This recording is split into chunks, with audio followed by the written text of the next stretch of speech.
कहे पर मेरा एगो शर्त क्या? बीबी भोले सावरिया काली चाहिए, बाकी अमर पाली जैसी साली चाहिए।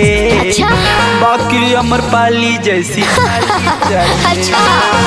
बाकी अमर पाली जैसी साली चाहिए। बाकी अमर पाली जैसी साली चाहिए। बहुत चालू बन रहे हैं आप।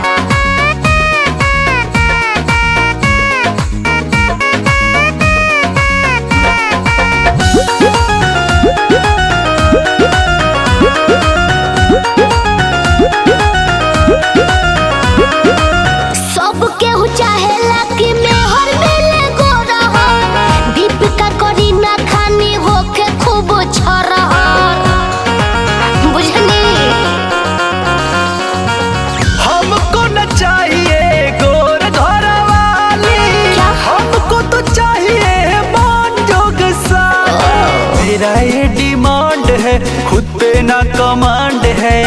मेरा ये डिमांड है, खुद पे ना कमांड है। बीबी भोले सावरिया काली चाहिए। अच्छा चाहिए, काली चाहिए। तो कैसी चाहिए? बाकी अमर पाली जैसी साली चाहिए। बाकी अमर पाली जैसी साली चाहिए। अरे राम। बाकी अमर पाली जैसी साली चाहिए।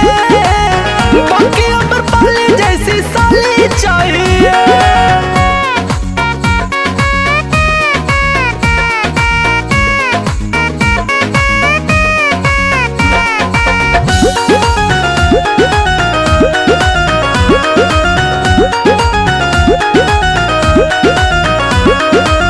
जो बोले कुंवार रही लाइन तबले मरबा, दीपक संते हाथी शादी बात काठी करबा। बोला तब का हुई? बाद में जो होगा सब देख लेंगे।